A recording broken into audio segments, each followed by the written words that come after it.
All right. Oh boy. Yes. What day is it? I'm very confused. First of all, when we do the show, I'm usually like a day into work. Now I'm all confused. It's Devil's Night, John. How are you? I'm good. Devil's Night. We're doing this a day early, folks. So I don't know if anyone's going to join us, Rob. It might just be me, you, and Lewis hanging out. What's up, Lewis? What's up, Lewis? So we're here. We're going to talk about some news. Rob's going to drink his ginger ale, and then we're going to talk about bubbly. Buble. Buble. Genius marketing campaign. And then we're going to talk a little bit about how was your weekend. So we'll probably be asking Lewis how was his weekend. And then we'll be talking about Blade 2. Is it better than Blade 1, Rob? I don't know. We're going to find out later. In the conclusion of our October Spooktacular viewing, we did watch Brightburn, which I would say was pretty fun, Rob. I'd overall say it was good. Upon reflection, it's a fun little. It's if people haven't watched it yet, you should. It's fun to watch. Gordon says no. Hey, Gordon. No. Constantine, we did rewatch that one. I'd say we were kind of mixed about that. It was okay. We're looking forward to something new from Keanu. The Multiverse of Madness, the Doctor Strange. Rob liked it more on second viewing. I probably liked it a little bit less, but I still liked it. And then we just finished the Ghostbusters Afterlife last week, which feels like yesterday, to be honest. But actually very pleased with the rewatch on that one. And now we're diving into Blade 2. So if you haven't seen it in a while, it is suddenly added to Netflix for some bizarre reason. Perfect timing. But if you haven't watched it recently, we're going to help you reminisce about it. So thank you, everybody, for joining us on a random Sunday night. What's up, Gord? Look at Gord. So saying it's better. Yeah. What's up, guys? Listen, I literally jumped in here with like 15 seconds. I had a whole plan, John. I was going to get dressed up and everything. Because I knew you wouldn't. My wife is away. So it's Superman. Okay. It's just me and the kids. So, we had to do Halloween decorating, John, and pumpkin carving. And I literally was running around here because I knew I sent you a message. I'm like, hey, don't forget, we're on tonight at 8.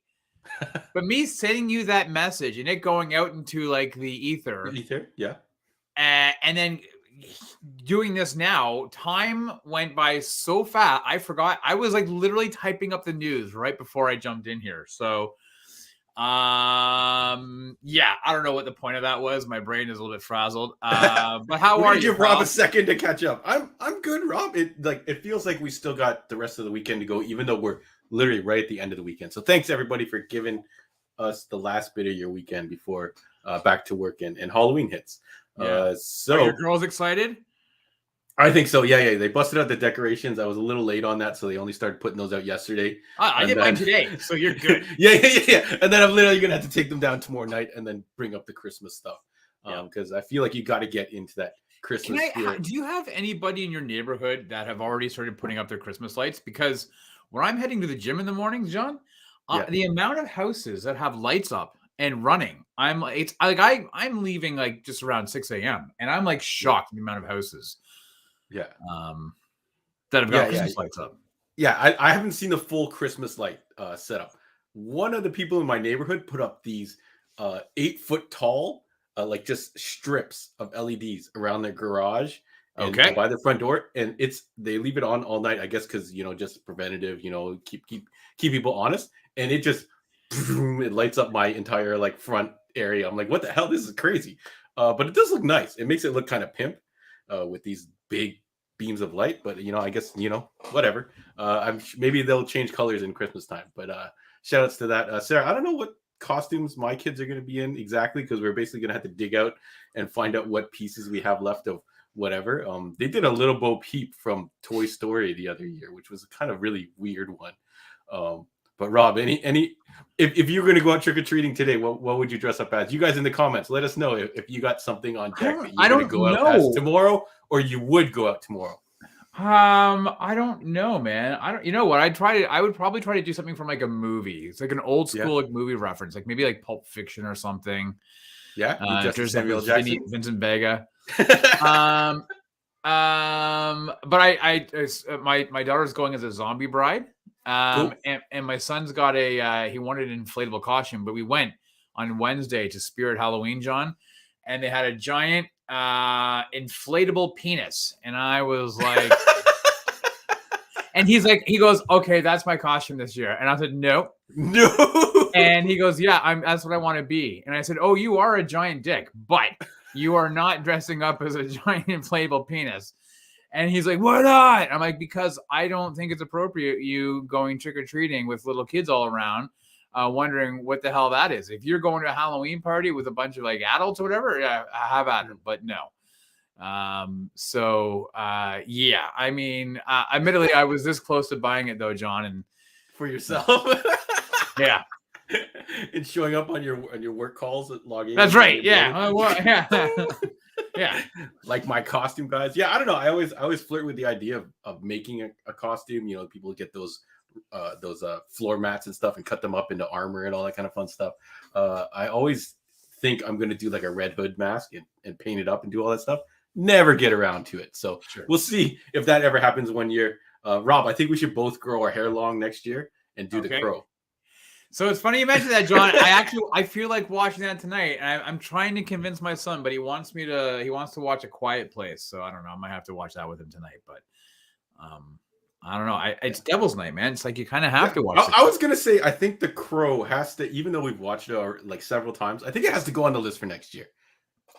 Yeah, maybe I think we have to redo we have to definitely retool our. We're gonna start now, folks. 12 months planning. Yeah, because I think we need to get into some actual proper scary Halloween movies. Yeah. So. Okay. So we'll leave that up. So thank you, everybody. So I'm gonna show you a couple things that I'm getting at the shop soon, Rob, because I thought it would just be fun. And we'll see. Let's go. All right, Rob. Next year, that's it. Whatever costume involves a dirty stash. That's what's going on. Right. All right. So Rob, we're getting these next week. This is a new McFarland Batman Speeding Bullet based off of an old Elseworlds tale. Yeah, I have that comic. Oh, you have it? Do you remember what it's vaguely about? Yes, I believe that it is Superman. He lands in Gotham and he ends up donning the Batman costume. But it's Superman, I believe, if I'm not mistaken. Yeah. I believe it's along those lines. I thought there was a little bit of Green Lantern mixed in there, but I think I'm wrong. I think yours sounds better. But it is. I'm sure it's going to go back to print soon, or it's collected in some type of anthology. I'll look it up for you guys next week, maybe. And then we are getting this Superman Future State version, which was like the Gladiator Superman, which is really cool. DC stealing some Gladiator Hulk vibes.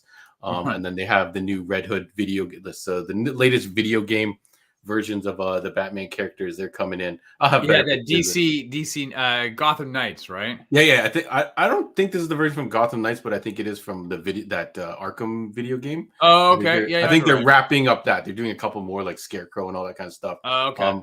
And Rob, I don't know if do you recognize this thing here? Oh yeah, I do. Yeah. So this is the His Tank from G.I. Joe Cobra. Keep it in your mind. Do you recognize this guy here? I think I might. Yeah, so this is Megatron from the Transformers G1 80s cartoon. Yep. Rob, have you ever desired to see these two things mashed together? I've not, but now that you've said it, now I really look at it. All right, well, it's happening, folks. This is Hasbro's latest collaboration, G.I. Joe Transformers. They're mashing together Megatron, whose transformation got changed from always turning into a gun into turning a tank at some point. I feel like it was G2 or something like that. So why not mash together Megatron with his tank? Sure, why not? We're getting this figure in the next couple weeks or so. But it looks pretty cool. It actually transforms, comes with a bear in this figure. So if you're looking for some fun stuff, would make a great Christmas item for someone who likes G.I. Joe or Transformers or both. Didn't he turn into the cannon during the Transformers, the movie? Remember when... Yeah. Galvatron. So Megatron turns into Galvatron, which turns into a giant cannon. Yeah. And then at some point, they started turning him into a tank. And then the movie started turning him into a jet and all kinds of crazy stuff. So because they were upset that kids were running around with a... Did you ever have that Megatron gun? No, I never. My friends did. I never had it. I had the Optimus Prime one. Yeah. I remember me and my cousin used to have them. We'd run around the house playing kind of cops and robbers. And it looked super legit. It was like chrome metal color. It had like the stock on the back and like a big cannon, like a silencer thing on the front and a scope on the top. I actually rebought it semi-recently at a toy show like a couple of years back, and then I ended up selling it just because I felt kind of silly running around with this thing. But anyways, lots of fun. If you want to get stuff like that, hit me up at the shop. We do have a whole bunch of the Joy Toy Warhammer stuff in stock. There's a random picture I took today. I was playing around with toys. Always fun. I highly recommend playing with toys to pass the time and maybe relieve some stress. So, Rob, let me kick it to you for the news. What's up, high school? Do you want to do what we did this weekend, or? Oh yeah. Sorry, I lost track of everything. Yeah, sorry. So, what Rob, did you do this weekend, buddy? So this weekend, I just came from the shop. So I worked pretty much Saturday and Sunday. A lot of fun, a lot of Warhammer going on. Lots of people out and about, which was really nice to see. It's like super nice out. So I'm glad that they fit visiting our shop into their plans. Cool. But the only thing I really got to watch, I watched Mayor of Easttown. Yes, Rob, I think you had said that this was a good show before, and it's solid. Like, it's really good. And then like, if you're looking for something like Kate Winslet, like, I'm really into these shows that have really good performers in them. So if you guys are looking for something good to watch, Mayor of Easttown, if you dig the kind of murder mystery type things, a la Veronica Mars or Criminal Minds, that type of stuff, this is kind of like it felt like an extended movie, Rob, because it was a one season and done type thing, right? Who knows if they're going to revisit it, but it felt like just an extended movie storyline, which was, I thought, really good. And I watched it because I've been watching American Gigolo. American Gigolo just finished season finale. Just happened on Friday. I watched it. Rob, do you like it when shows leave a little bit for, I guess there's possibility of a next season, but they didn't fully wrap things up, and they kind of left the door open for next season, which made me feel kind of like I was like, it depends. I'm missing things. You know how The Watchmen did it, right? Yeah. And it closed the story, but it left a small little potential opening that they could develop a second season if they wanted to, which they're not going to. That's fine. But on its own, I was happy with the ending, so I was okay with it. I obviously, not having seen American Gigolo, is it somewhat similar, or is it a cliffhanger? You're like, because the whole show revolves around this mystery of like, he goes to prison for 15 years, he's framed, and they kind of like leave they kind of resolve the storyline that's going on. There's kind of a little cliffhanger, but they leave a bunch of questions unanswered, and it looks like they're gearing for a second season. So it did leave me feeling kind of like, oh, it's over. I kind of wanted it to wrap up a little nicer, but it's still a great watch, great performances all around. John Brenthal, like MVP of 2022. So we'll see what I'm going to get up to next. If you guys are watching any new shows, let me know, and I'll try and check them out. Rob, did you get? Oh yeah, I did pick up. Did you pick up the new Jack Reacher book, Rob? I did not know. Yeah.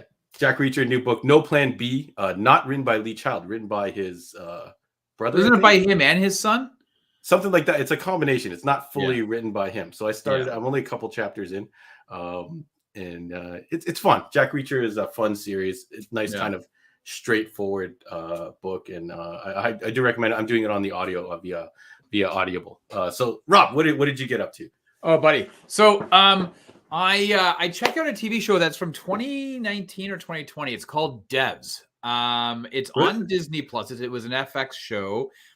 It was written and directed by Alex Garland, who has done a bunch of really cool kind of sci-fi out there, but like not like spaceship sci-fi stuff. It's just more like, mind-bending sci-fi type stuff. Like if you took like Black Mirror a little bit. Anyways, it's only 8 episodes. And everybody had kind of told me you should watch this. And I was like, okay. Stu was like, you got to watch this. I was into episode 1, and I was like, I'm not really sure if it feels kind of slow. By the end of episode 1, I was like, holy shit. It was unbelievable. It's called Devs, DEVS. And you can check it out on Disney Plus. I would highly recommend it if you are a fan of, it's like Ex Machina. He was the writer and director of Ex Machina. So if you're a fan of that, if you're a fan of the one with Natalie Portman, I can't remember the name of that movie from a couple years ago, I would highly recommend checking it out. Even if you're a fan of like Black Mirror, this is not an anthology series. This is just like it's one story, but man, it's so good. So I checked that out. I've also started Welcome to Wrexham on Disney Plus, John. That's the Rob McElhenney and Ryan Reynolds, the documentary about them taking over the Wrexham football club out of Wales. Okay, sounds fantastically boring. Tell me more. No, it's a documentary, but it's actually really cool about the, I'm only a few episodes in. It's really cool because they bought that football team, the soccer team, right? So yeah, it's about that. And then I thought, hey man, it is Halloween. I am going to watch something scary, John. And I have a whole bunch of movies I still like. I Conjuring 3. I was like, oh, I haven't watched that one yet. Maybe I'll watch that. Maybe I'll watch Annabelle Creation because I was like, oh, I got to do that. Or Annabelle Comes Home. And then I was like, you know what? I have so much shit on my list. Maybe I'll watch something that's on my list, John. And I fired up the 2021 remake of Candyman. Remember that movie? Yeah. Candyman Okay. Yeah. from I the actually wanted 90s? to catch it. I kind of wanted to catch it on theater. Yeah, I remember yeah. the one in the 90s. I remember he wear an orange jumpsuit and he like looked like he was a prisoner of some kind. No, that was Shocker, John. Ah, freaking hell. All right. Close. No, Candyman with Tony Todd. He had the hook for the hand. He had the hook and with the bees and all that. Anyways, yeah. This 2021 remake is not worth your time. It's 90 minutes. It's horrendous. It's atrocious. It was co-written by Jordan Peele, which I was like really surprised about. It's not good. I was so mad last night that I had wasted my time. Like I wanted to start up Westworld season 4. I wanted to do all these other things. And I was like, no. I'm going to try to knock this thing off my list. Candyman, it looks really cool. I like the trailer. It's a piece of shit. And you know that I don't like talking bad about certain movies, but I was really upset with that. Hey, how long did it take you to realize this? Like, did you have to complete the whole movie, or at some point were you like, no, this is not going to end well? About like 25 minutes in, and I at 25-minute mark, I was like, okay. And then it's like something kind of happens, and I'm like, that's kind of neat. And then it was just like, wow, it's all downhill from here. It's like I was just so fucking pissed.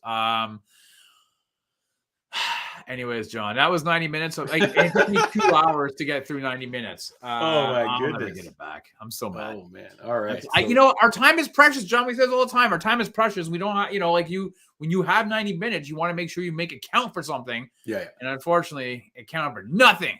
Yeah, thank God. I was actually going to go see that in theaters because I remember watching the trailers my God. and going, yeah, I'm kind of in the mood for something horror-ish, and I didn't remember the original at all. But yeah, so shout out to that. No to Candyman. If you guys feel differently, let us know in the comments. Let's do a quick check-in here.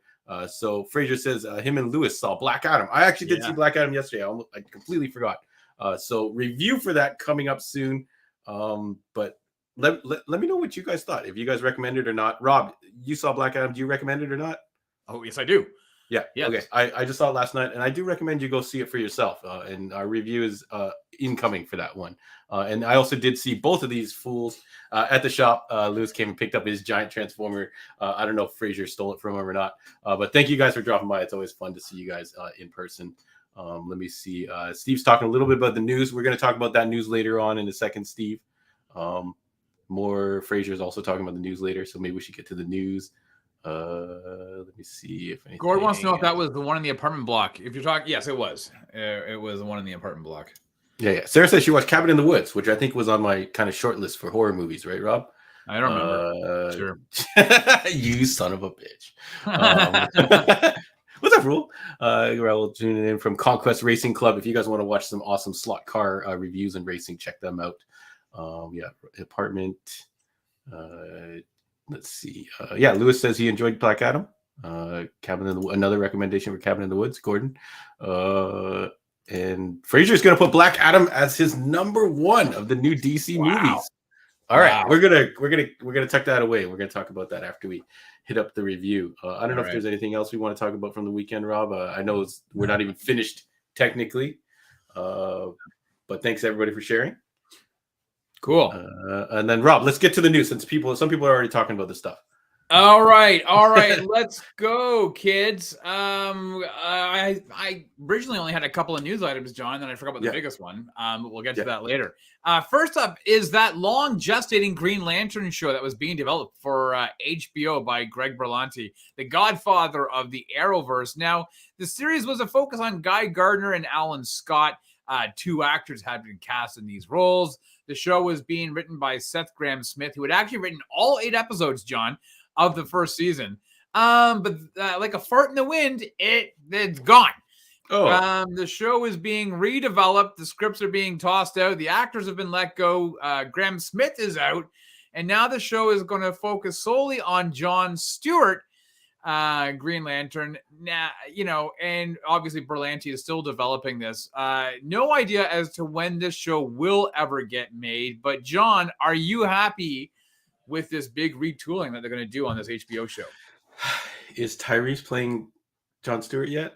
I don't No. think they've made any casting announcements, John. And I suffice to say, I highly doubt he would be. Unfortunately, yeah, with current events and some things and popularity, I don't think it's gonna happen. But yeah, focusing on one character seems, in theory, like a good idea. I did like where they were going before, like a whole kind of police force feel. Yeah. It could have been like some type of procedural, like superhero-y thing, which I think a lot of these shows are doing well when they're sinking into their genres, like She-Hulk and some of the other shows. So yeah, bring it on. I feel like Green Lantern has kind of disappeared since they did, Blackest Night was the height of his popularity. That Ryan Reynolds movie came out. Stock dropped in Green Lantern, and they've introduced a whole bunch of new Green Lanterns, Jessica Cruz, Simon Baz, and Simon Baz, and a whole bunch of other cool characters. So I think it's time for them to come back, Rob. So I will say though that rebirth run it was called Green Lanterns with Cruz and Baz. Yeah, that was actually, they had some really good storylines in those first like 30 to 35 issues of that run. It was a fun book. No one really gave it a chance. Everyone was just kind of like checked out already, unfortunately. It's too bad, because I really actually quite enjoyed it. I thought those two, it was written really well together. So yeah, whatever, it is what it is. Yeah. Quick hit on the Sony Marvel front. Kelly Marcel, who wrote Venom and its sequel with Tom Hardy, has written the third movie, John. Oh, God. And has also been tapped to direct the movie. Now, this will be the final Hardy Venom movie. John, any wishes as to what you want to see in this last outing? I hope, like the previous movie, was the previous movie a tight 90 minutes? I think it might have been 88 minutes. So yeah. Let there be carnage. 1 hour 20. Have some fun with it. Go nuts, and then wrap this up. Wait, do you want to see another? Do you want to see Venom back in the club and dubstep and? I did find that stuff hilarious, but I will never ever go back and watch either of those two movies, right, Rob? Like, even in clip form, I don't think I'm ever going to go back to them unless I'm forced to. So yeah, and Venom has such high potential now after seeing the Donny Cates run and all that kind of stuff. So yeah, I think a lot of people are ready for Venom to move on to this non-Tom Hardy universe. So you're not saying Tom Hardy was terrible, but I think people are ready to see it move on. Rob, are you ever going to watch those two Venom movies again? I've watched the first one a couple of times because my son was a big fan of it, but that second one, Let There Be Carnage, was no, Let There Be Death, as far as I was concerned. I was like, this is horrible. It's so bad. I have zero interest in ever watching it again.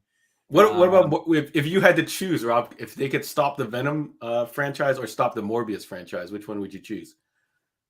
Both. I'll pass on both. All the Sony Marvel movies. That's what I want. No more Sony Marvel movies. Stop it, Sony. Yeah, knock it off. Get back in your lane. All right. Hey, John, Deadline reported that a Vision series starring Paul Bettany is being worked on for Disney Plus by Marvel. Now, picking up from the events of WandaVision, the new show will be called Vision Quest. Now, as you may remember, the body of Vision was brought back to life, but without his color palette of choice, and left to find himself. He literally left the end of the episode, the season finale, and I have to go find myself, and off he went. The writer's room is said to be opening up this week, John. So it is possible we could see Vision Quest in 2024, maybe 2025. Are you hyped, John, for White Vision? Are you excited to see Paul Bettany return to this role? If they dropped this earlier, like if this was out now, I would care. Waiting another 2 years, I don't think I care anymore. Rob, how long ago was WandaVision? We saw him basically dip. Like 2021, right? Yeah, he didn't even wrap the finale. He just dipped at some point. And I'm out. Never to have been heard of again. We had Multiverse of Madness, which heavily starred Wanda and the repercussions of WandaVision. No sign of Vision. So I think, especially if you're going to make me wait another 2 years, I don't care. Yeah. Get it out sooner, guys. Yeah. Yeah, but Paul Bettany is fantastic. He's a fantastic actor. So I'm sure once it cycles around, yeah, sure, you might have my attention. But at the moment, I don't care. Well, I mean, I would like to think it'd be here a lot sooner than 2025, but I'm also being what the realistic. hell? I know, right? Like we're gonna be like 7 years old, and these things are still rolling. But listen, if it gets me one step closer to a Wonder Man series, I'm down. Now this could be a good news, bad news story, depending on how you feel. Netflix has announced that a 4th season of The Witcher will be made, but I'm sorry to tell you, Henry Cavill, who has played Geralt of Rivia for the past 3 seasons, will be departing the role, and taking over will be Liam Hemsworth. He of the Hunger Games movies, John. Now, I think Cavill's dance card is filling up pretty quickly with recent news of him reprising his role as for Superman. He's also signed on to a couple other movies. Producers of The Witcher have actually said that the character of Geralt is much like Batman or James Bond, that new actors can come in and make that role theirs and will continue to do so for many years, John. 2 questions. 1, are you cool with this switch out? And 2, is that producer on drugs? Well, elevating The Witcher all the way to James Bond, Batman status is a bit of a reach, guys. But I guess the comparison is there. I'm actually fine with them recasting this character. This show, I did enjoy. I think 2 seasons we've gotten so far. Yeah. I do like Henry Cavill in the role. It seemed like generally everybody else did. But I think they were lucky to have him for that long. There's a 3rd season to come out still. You're going to get one more season of Cavill, and bring on someone new. I'm sure he looks good with long hair and a beard, or maybe he'll go without the beard like Cavill here. But yeah, I'm trying to think of what the last thing I saw with Liam was. He was in Expendables, right? He was in one of the Expendables, and was one of the characters that got expended. one of the few characters that got expendable. He was expended. But I'm trying to think of what else I've seen him in that I might have enjoyed. But yeah, I don't know. Sure, I think it up, but I guess I don't think I care. Yeah, I think me and you were not as sold on the Witcher series as maybe Andre. So it would be good to check in with him and see how he feels. But I think he also understands that Cavill has many other projects. He's basically becoming Hollywood royalty, very, if not already, but very soon. It feels like that's going to happen. Yeah. Rob, you disappointed? No, I did not like the first 2 seasons. Oh wait, did I even watch any season 2? I don't even remember. All I know is that I thought season 1 was all over the place. I didn't understand the time jump. Season 2, I was looking at my phone more than I was watching the show. So I'm out, and I'm happy that Cavill's no longer tied to the mountains of Romania filming the show, so he can get back into the cape and boots. Okay. How do you feel about Witcher being compared to James Bond? Yeah, that pissed me off, man. I was like, GTFO, man. I'm gonna slap the stupid out of you because I understand what they're saying, but it's a very bold claim. Yeah. Anyways, all right. And finally, John, the biggest news of the week thus far. Did you get that photo I sent you? I said, "Oh, I forgot one." No. I sent it to you by email. All right. I got another photo. I can try and get it, but it's gonna take me a second. Let's just talk about it, Rob. All right. Well, now I gotta make sure I actually send it to you and not somebody else. Yeah, I did. Okay. The biggest news of the week by far seems to have come out of left field. We've known for quite some time that Warner Brothers Discovery were looking for a Kevin Feige type to lead DC movies. Oh.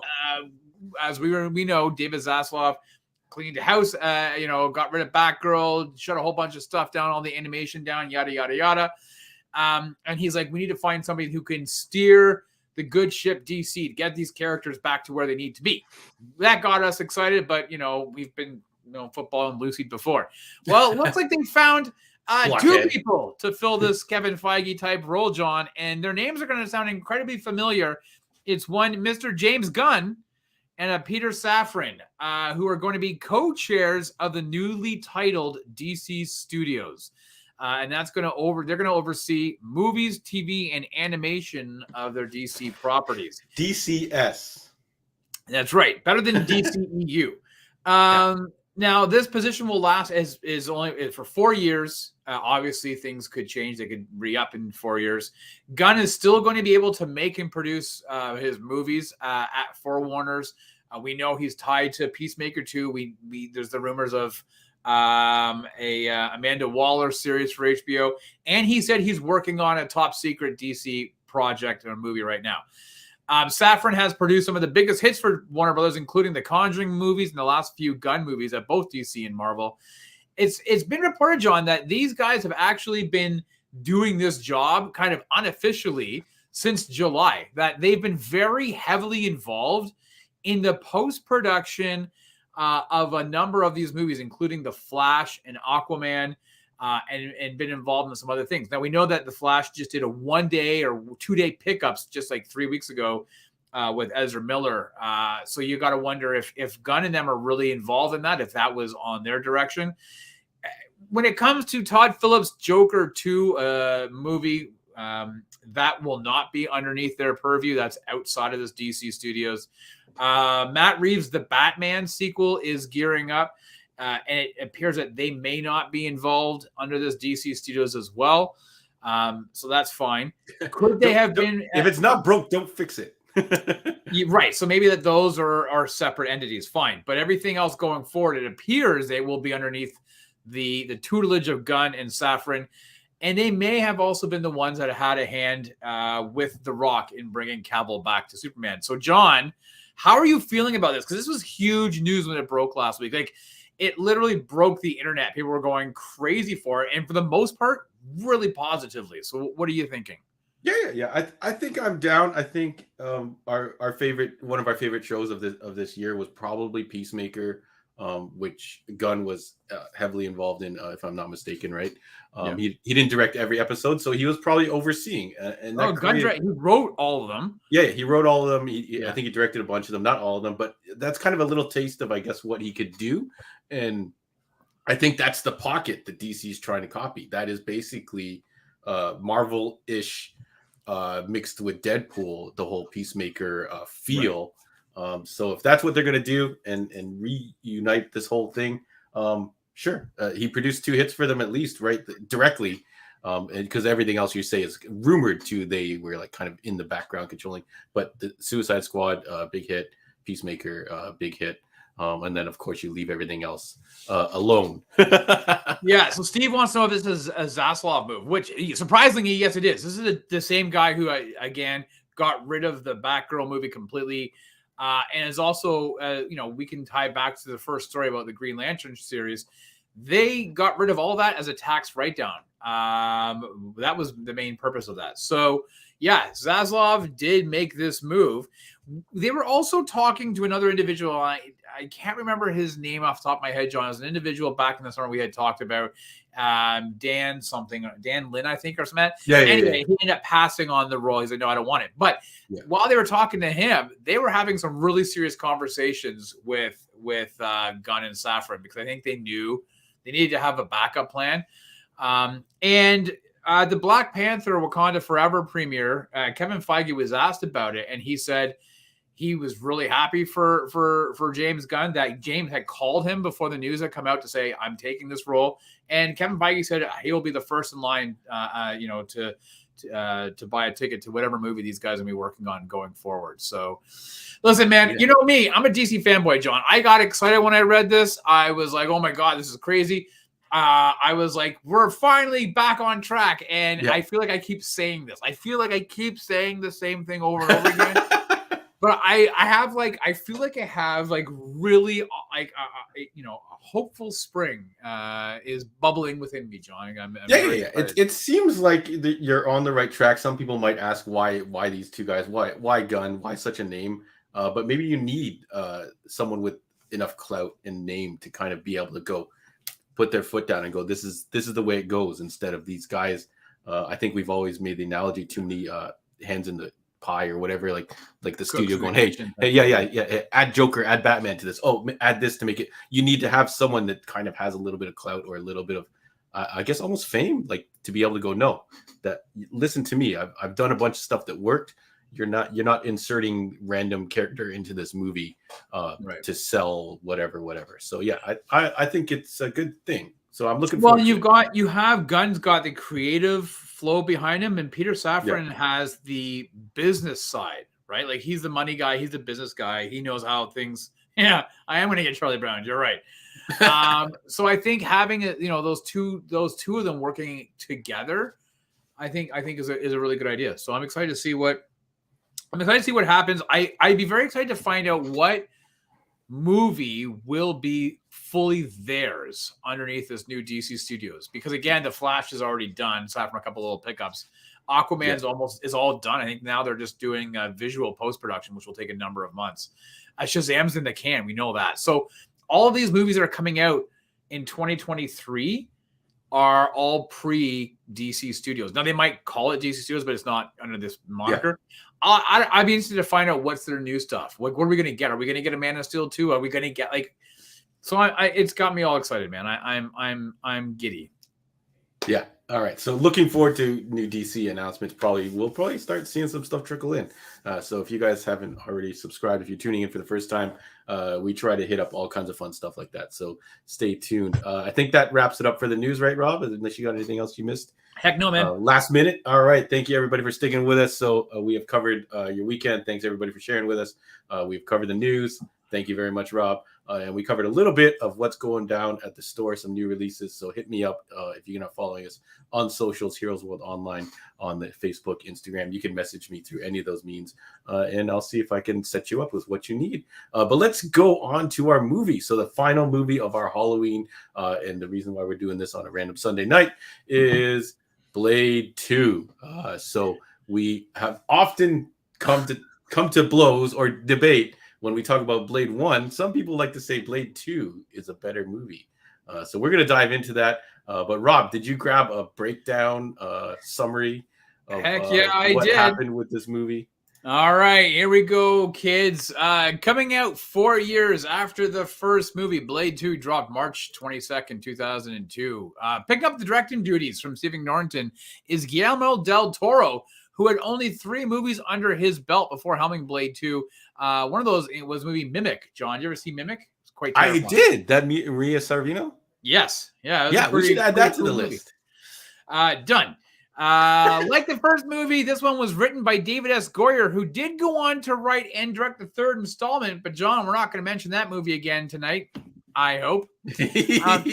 Also returning is star Wesley Snipes and Chris Christopherson reprising his role as Abraham Whistler. Joining them in this outing is future Walking Dead Daryl Dude Norman Reedus, Luke Goss, Donnie Yen, and future Hellboy Ron Perlman. Now get this, John. Following the success of the original film, New Line and Marvel had made plans for a sequel in 1999. Goyer had planned to use Morbius, but Marvel wanted to keep the character for a franchise of his own, and that turned out really well, John. Yeah. If you go back when we talked about Blade 1 in the deleted features, if you have on Blu-ray or wherever you watch it, there is a what would you call it? A zinger or an after credit teaser where it pans to a guy on a roof, and I believe that is supposed to be Morbius. When he was hired to direct the movie, Del Toro said that he was tired of romanticism of vampires and wanted them to be scary again, John. He also wanted the movie to have a comic book and Japanimation feel to it. With a budget of $54 million, the movie took in $155 million at the box office. At the time of its release, though, the movie was met with mixed critical responses as of today. And as you can see on the screen, the movie has a 57% Rotten critic score and a 68% audience score. So, John, is Blade 2 a worthy and fancy sequel, or does it just suck? I think you should have just stuck it simple and went with a fantastic sequel. But yeah, so let's fancy was funny. Yeah. So let's talk about it, folks. If you guys watch Blade 2, we're gonna dive into it right now. So we're gonna first talk about overall thoughts, and does this get an October bump? No, it doesn't. No. You know what? It's got moments. Like, so you mentioned Del Toro is the director. There's some horror elements in here, like when there's one point where I remember where the main bad guy sticks a piece of glass in the guy, and then he starts like licking the glass to taste the blood. I'm like, that's very horror elementy. And there's a whole bunch of other stuff in there. But I don't know. I because it has no Halloween theme. There's no one wearing costumes. There's nothing like that. And this feels more like an action movie. So overall, I think this is a fun movie that rests pretty good if you take into account when it was made. As far as we'll get into is it better than Blade 1? We'll leave that for after. But overall, I think it's still worth a watch if you haven't seen it in some time. You'll have some fun with the action. There's obviously some questionable stuff going on. There's some dated looking VFX, but overall, I think you're going to have a fun time. Rob, how did you feel overall watching Blade? And you guys in the comments overall, and then we're going to talk about the Blade 1 comparison. Did you see this in theaters? I did see this in theaters, yeah. So did you like it more on, like, I don't know, when was the last time you saw it? Did you like it more on this rewatch? Like, where are you on that? I think I watched it when we started talking again about Blade 1, because I already had taken out my DVDs or Blu-rays at that point. So I had it and I watched it. So overall, I remember actually back in the day being okay with it. I remember thinking the action was really solid. I was disappointed in the whole blood pack thing and we'll get into it later, the underutilization of a performer like Donnie Yen and things like that. I remember very distinctly being disappointed in that aspect. But overall, like Wesley Snipes is really in good form in this movie. Like he's really doing his thing that like his action bag, I guess. Showing off his martial arts, showing off his tough guy, persona. And he just generally also looked really good. He looked like he was in fantastic shape. So overall, I think on the rewatch, I think I'm gonna like it a little less because of how dated some of the stuff looks. But what do you think, Rob? I know I kept throwing out at you. Some of the stuff's gonna look pretty dated, and I think you were like, I don't know. Yeah. Okay. So it's been a while since I've seen this. I remember coming out of the theater like really enjoying the action. Like I thought Wesley Snipes' fight skills and martial arts were really highlighted in this movie, more so than the first movie. Mm-hmm. I thought that the creature development was pretty scary. Like it was a lot of practical effects with the face, and all that stuff. Like, that stuff was crazy. I questioned the bottom opening. The bottom opening was a bit much. And it seemed like the goo coming in. You could hear the sound of it opening. It reminded me of like the alien pods opening, right? Like that's kind of what it reminded me of. But yeah, the special effects of seeing the animated, Blade fighting, especially when he's fighting Nisa or whatever, with all the lights, and you can see like, I was like straight out of Mortal Kombat. At one point, they just basically turned it into Mortal Kombat. So I was like, and like I thought some of the kills were really cool. So like, I think that the action was really up, right? But here, I've had this problem since I saw it in theaters, and it still bugs me to this day. There was something about Wesley Snipes' portrayal in the first movie where he was kind of like earnest and it felt like natural. And in this one, he feels like egotistical. Like he feels like his ownership of the role, his ego is greater than the character. Do you know what I'm saying? Like it felt like Wesley Snipes playing Blade as opposed to like Blade the Vampire Hunter. And it has always bugged me. It's just his arrogance on the screen in this one pisses me right off. And it takes me right out of the movie. I think they went, like, we're going to get more into it, but they basically went the action route, whereas Blade 1 is more of like the horror, way toned back, but I guess they just saw that money coming in. They just amped it up. I know, but Wesley Snipes be larger than life. He's very much larger than life in this one. Yeah, I've met him in the past, and it's whatever. I just did not enjoy his portrayal in this. I just felt he was just being really arrogant, a bit of an ass in how he was portraying stuff. But see, I like Guillermo del Toro. I think he's got one hell of an imagination. I think he has brought the practical effects of creatures back into film and cinema. But I gotta say, there's something about his style that makes me tired. Like those Hellboy movies are like kryptonite to me. Like they look gorgeous, but I feel like they're so long, and it just feels like there's so much that I start getting like tired and sleepy. And John, I fell asleep watching Blade 2.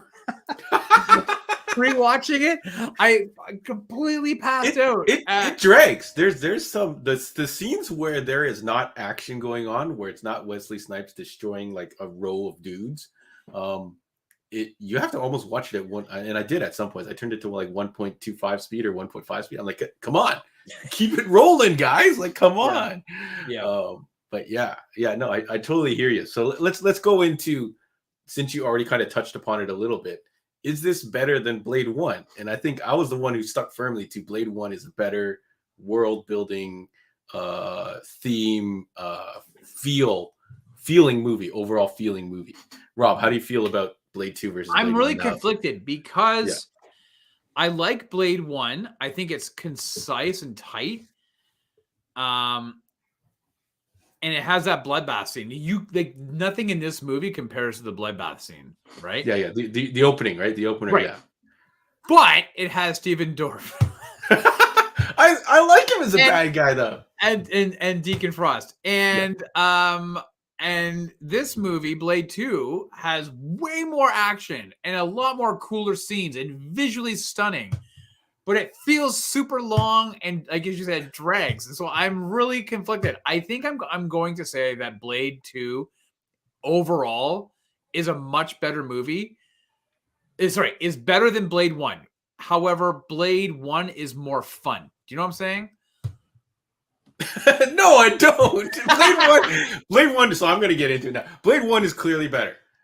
Just the atmosphere, the tone that they took it with it, and the overall storyline. Blade 2 is almost tries to copy everything that worked in the first one, and he does almost all the exact same things. He gets defeated, he gets overcharged when he gets into the blood, and then he goes on a tear. And it's probably just maybe, even though the action scenes are pretty nice, it's probably like one or two too many. You know what I mean? Mm-hmm. Like you have an opener with the motorbike in the alleyway. And then it's followed by. Well, and how stupid was that when he kissed his car? Right, that was great. I kiss my car goodnight every night. Like the Shania Twain song. You should, because you're blowing kisses at your car and door handles are falling. Take off your shoes before you get into my car, Rob.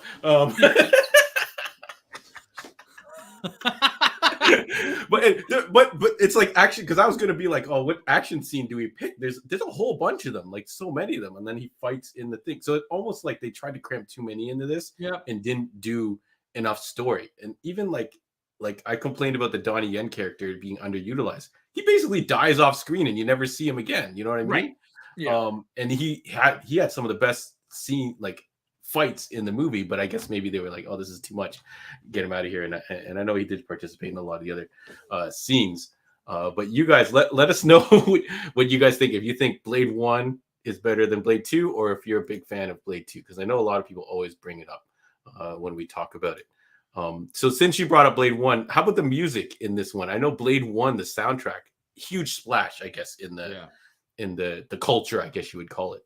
I even remember the cover of the CD had Wesley Snipes in the sunglasses and the cool vest and everything in it, and it had a whole bunch of these kind of housey, ravey, clubby type songs that I would have never listened to before.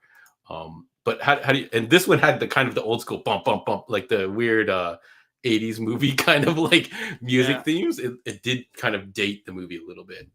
Yeah, and I think it's funny. It's weird to see a movie that relies a lot on practical effects.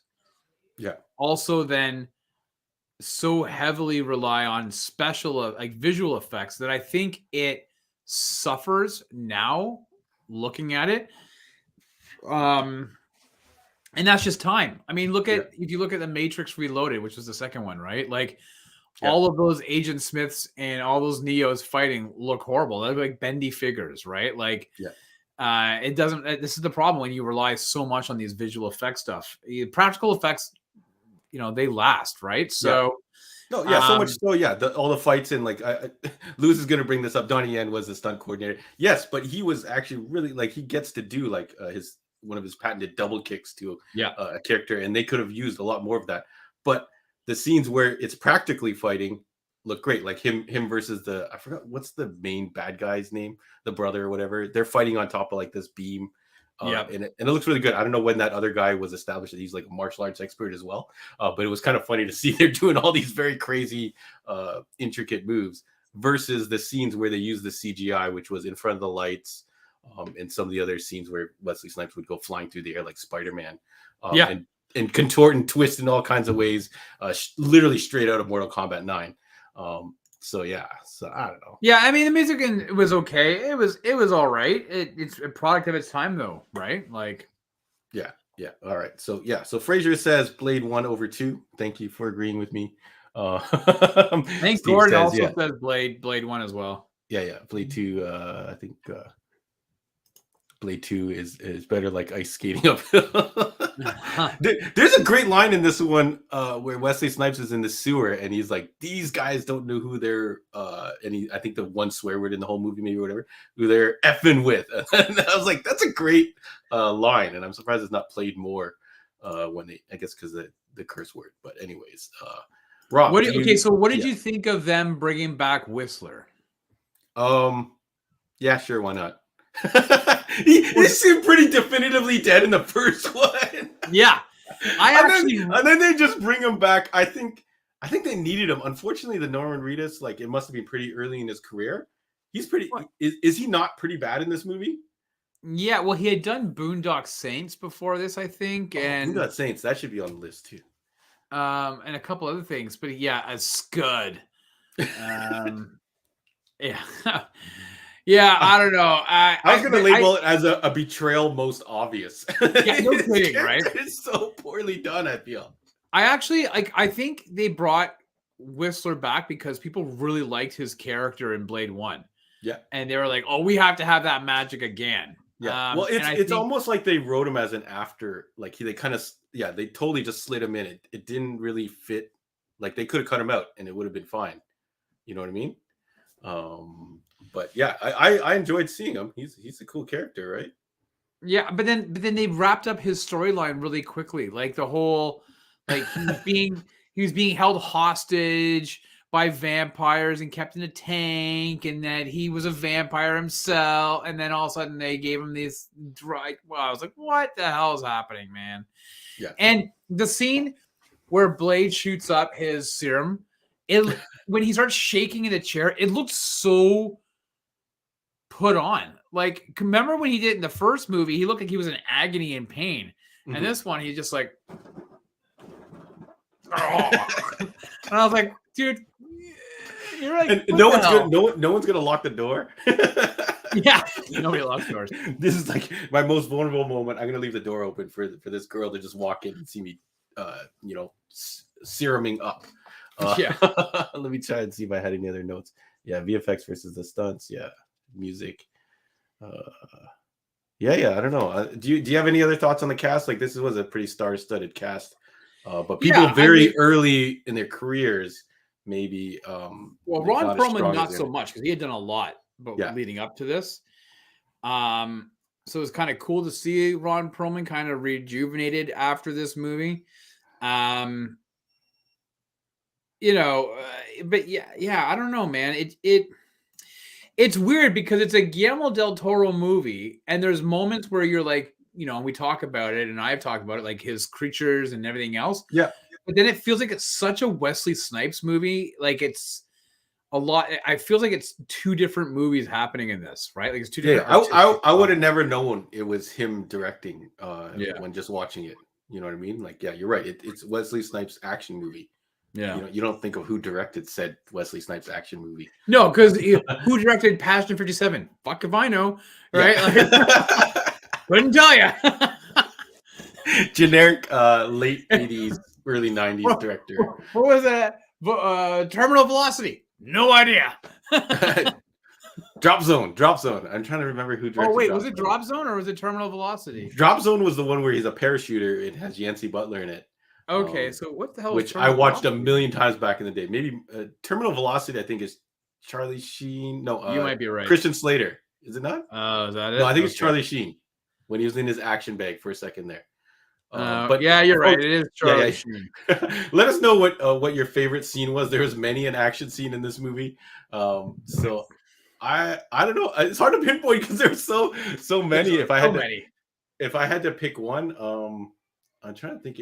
It's probably a toss up for me between the sewer scene, Yeah. and I want to say the action scene right before it, which is the weird nightclub scene. But I think the nightclub scene kind of got a little long in the tooth on certain scenes, on certain parts of it. Oh, no pun long in the intended. fang. I guess I would say long in the fang. So I think I'll probably pick the tunnel sequence. It was pretty cool. All the water and everything going on. The guy from Fast and the Furious getting destroyed. So I don't know, Rob. Would you choose something more towards the end? Did you like the wrap up of this movie better than the lead up? It was okay. It was kind of foretold. Like, I mean, I actually really like that sewer scene. That was really cool because you had all those creatures and stuff like that. Yeah. But and like the action, like I will say, like I said, Wesley Snipes' hand-to-hand combat stuff, especially in that first big action scene when as a Nissa or whatever, and then the other guy, they drop down, right? Like as the stealthy ninjas, and they drop down and then they start fighting. Like his hand was just so fast. Like I was like, holy shit. Upping his game. Yeah, so the scene after he gets charged up from the blood and he's basically fighting these random guys because they ran out of money for the disintegration effect, so he just starts stabbing everyone in the head with their batons. That's a really good sequence of him just tearing through all these guys to get to the Ron Perlman character, and then slice them in half in a very dated looking CG. In fact, they should have done that practical. That's a lesson. Practically kill Ron Perlman. Yeah. So Gord says he does like Del Toro so much because of Blade 2.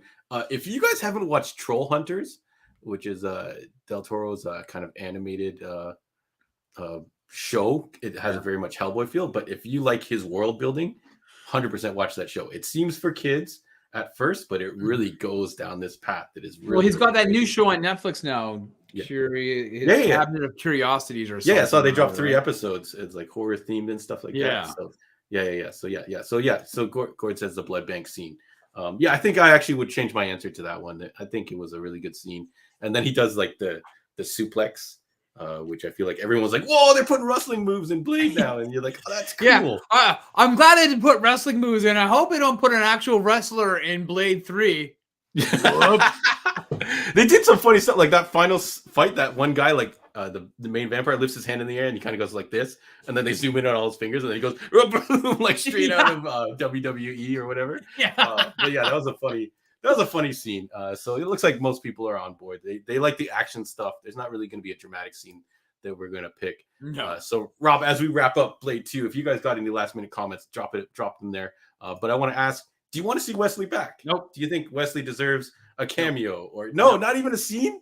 No. I think if you put him in a cameo, it takes away from the new movie. People are like, oh, it's Blade from back then, right? Like the only way you get around it is if it's some weird multiverse type thing, right?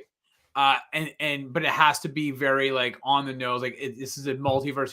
You have characters from the past movies interacting with but no, if it was a straight Blade movie with Mahershala Ali, no multiverse shit, I do not want to see Wesley Snipes in it.